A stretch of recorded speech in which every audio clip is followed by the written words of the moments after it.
Hello friends, it's Julie with Butterfly Papers, and today I'm going to continue working on my Junky Junk journal made just from junk mail and food packaging, things that are free that are found items. And I have a video starting that's made with the base of paper bags, and I am going to be today going through and fixing some trouble spots and also attaching a pocket from this chocolate bar. As I was collecting my food packaging here and there for this journal, I realized I really like chocolate. I knew I liked chocolate, but it's like, here's another chocolate thing. So I think is that a good thing? I don't know. But as we are doing this, just want to tell you a little bit about how I got into junk journaling. And it goes back to the fall before the pandemic was when I went through cancer surgery, and I am recovered. I'm just fine. Everything is great. In the recovery time, I needed to basically spend a week or two just without doing anything, and I actually needed to spend a couple months with a lot of restrictions. What I had done is I had set up myself beforehand into our guest room, because it is closer to the bathroom. We only have one in this old 1940s house. And I just kind of made a nest of it, and it was really nice. I actually look very fondly back at that, where I had a little desk with some things to work on. I had just my phone. I watched a lot of comedy because that really helped me to feel better. Anyways, what I started to do was of all things, work on paper planning. And I have another channel where I have a lot of videos way back in the archives of it, doing this paper planning. And I decided to start recording videos on me doing paper planning and such like that. I've always been a lover of paper. Even when I was younger, I remember going to stores where there would be stickers on a roll. I don't know if anyone else remembers this, but there used to be where you could sell stickers on a roll, and you would tear off parts off of the roll, and maybe one would be 25 cents for this part or 50 cents or something. And there was lots of great stationery stores. My love for paper has been a long-standing thing. I could give you more examples, but I don't think that's necessary right now. So as I was doing these paper planning, I was using a lot of journals and I did make one here and there, but most of the time I bought pre-purchased ones, but I decorated them a lot with washi and stickers and drawings and all those things. So it's almost like the precursor of doing junk journaling. And along the way, I discovered I really didn't enjoy using somebody else's items that they had designed, because I like to personalize things. So then I would make things out of like a binders, either a discbound or I do the traveler's notebook, so that's more customizable. I design my own papers and things like that. And then I took a break because as I got better, and then the pandemic came the next year, and I was diagnosed with multiple health issues.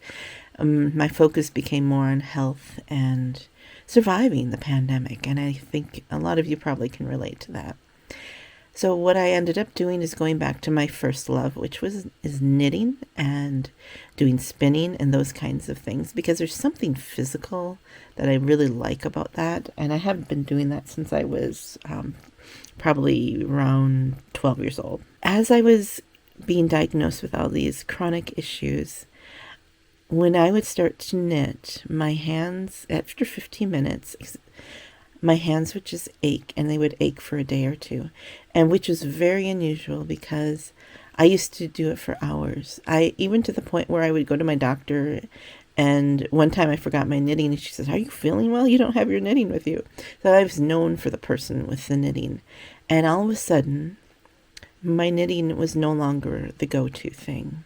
It was not something that I can do, and I actually didn't want to do it because of all the pain that I had.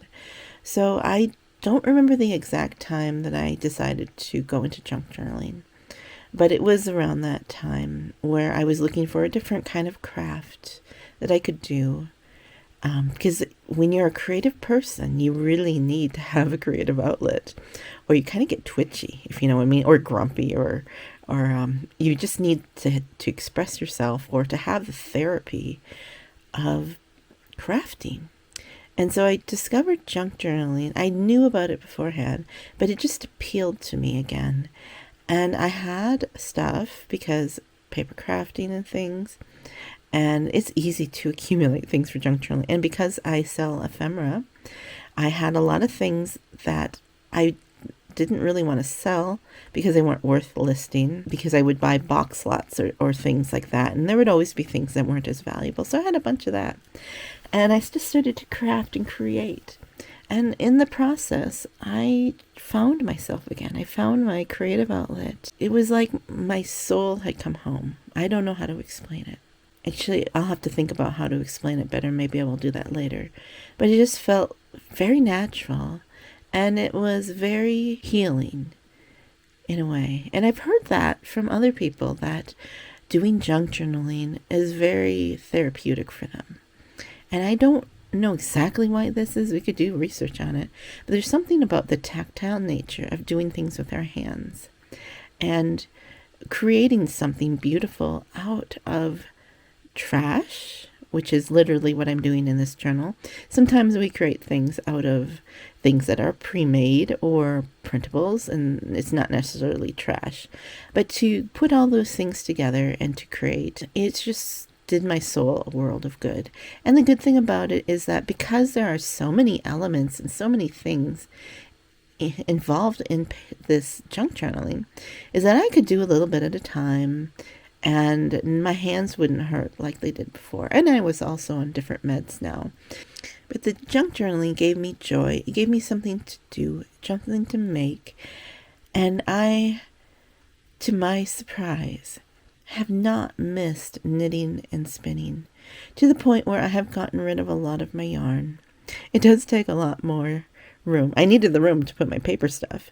So it was really a surprise to me to find that junk journaling is enough of a creative outlet, and for that twitch of needing to be creative and needing to have that therapy.